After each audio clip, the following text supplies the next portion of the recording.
I hope you're ready, because I'm about to start this one with controversy. Wolves is how it should be spelled. I'm sorry, but I'm just being honest. And speaking of honesty, my name is Ren, and this is my Venice Film Festival review of Wolves. Welcome back, film family. Thank you for joining me for yet another Venice Film Festival review, and one that I've had my eye on for a while because it's the first film of Jon Watts since he departed the Spider-Man franchise, where we follow a professional fixer who is hired to cover up a high-profile crime. But when a second fixer shows up and the two lone wolves,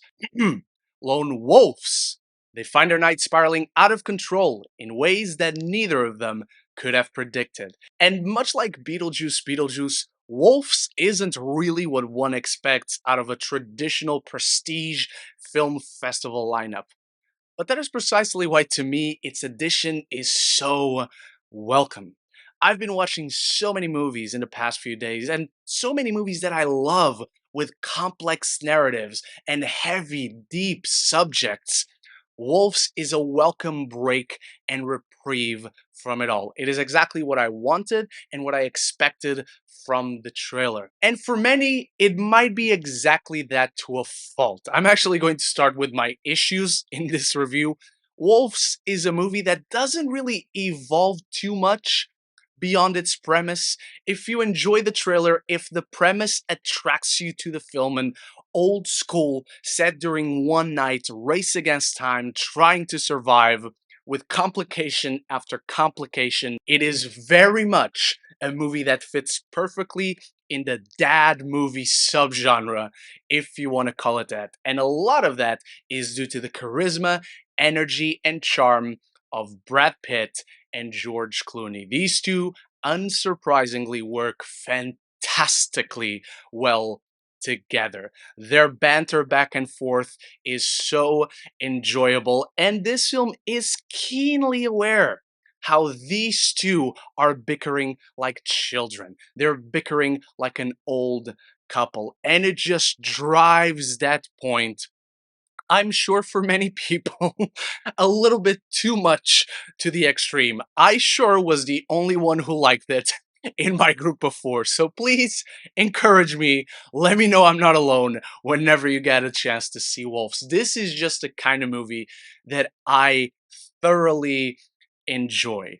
A comedic crime mystery that really puts its pieces very well together. Whether you enjoy the ride or not, it is a film that earns each beat, as predictable as they can be, as familiar as it is. You have seen this movie 1,000 times before. You might have seen this film with Brad Pitt before, or this film with George Clooney before. Maybe you've seen this movie with both of them sharing the screen before. So it's not really offering anything new. It's not trying to offer anything new, but it is living and breathing through their chemistry together. And they're just effortlessly cool. These are two of the coolest movie stars to ever exist. And this is the kind of movie that reminds you why these two are movie stars.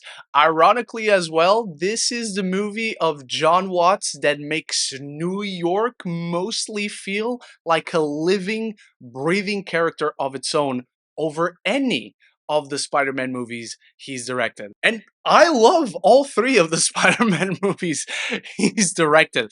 There is an energy to this film that is undeniable, and Austin Abrams is perfectly matching the two veterans on screen. He might be the funniest character in the film. And what I said earlier about this being a crime comedy mystery, it is exactly that. I wouldn't go into this film too much expecting action. There is a chase scene, there is a shootout scene. That is it. If you're coming to Wolves, you better be ready for mostly exclusively the banter between these two on-screen veterans that just inhabit these characters like they're them in real life. And for all I know, they might be them in real life. I did find some elements in the film jarring, particularly the score at points can be very grating. There is this one note that keeps playing, like it's the microwave alarm letting you know your food is done, and it's just distracting. At points, it takes away from the funny banter between Clooney and Pitt, whose characters, much like the movie itself, are extremely simple. The film begins to sort of try develop layers to them near the end, but it feels too little too late, and it quickly gives up on that. I also think it's a film that gets better as it goes. It has a very memorable ending,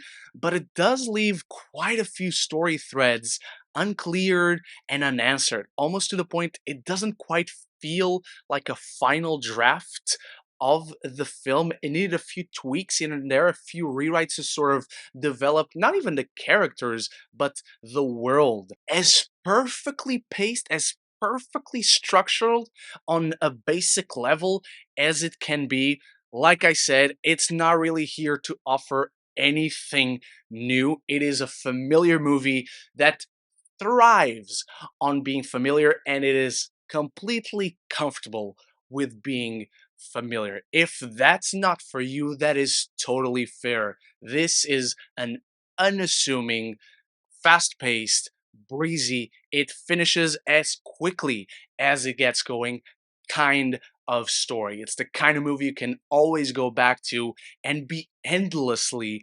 rewatchable. But those are just my thoughts on Wolves. It's time for you to start the conversation about it in the comments below, or two on-screen veterans you would love to see working together. And do you agree with me that Wolves, it's how it should be spelled? You either agree or you are wrong. Anything and everything down there. If you're enjoying this review, there's many more 2024 movie reviews right here. I only have one other Venice Film Festival review thus far. That's only because there's little to no images or trailers to use in clips, but I have been writing about them all for mamasgeeky.com, so there should be about 4 reviews already on that site, and I will surely end up making videos as well to expand on my thoughts. If you want to join me for all of those to talk about more movies and TV, this is the place to be. Consider clicking that subscribe button and you won't miss any future conversations on your favorite movies and TV. Wolves doesn't really evolve too much beyond its familiar premise,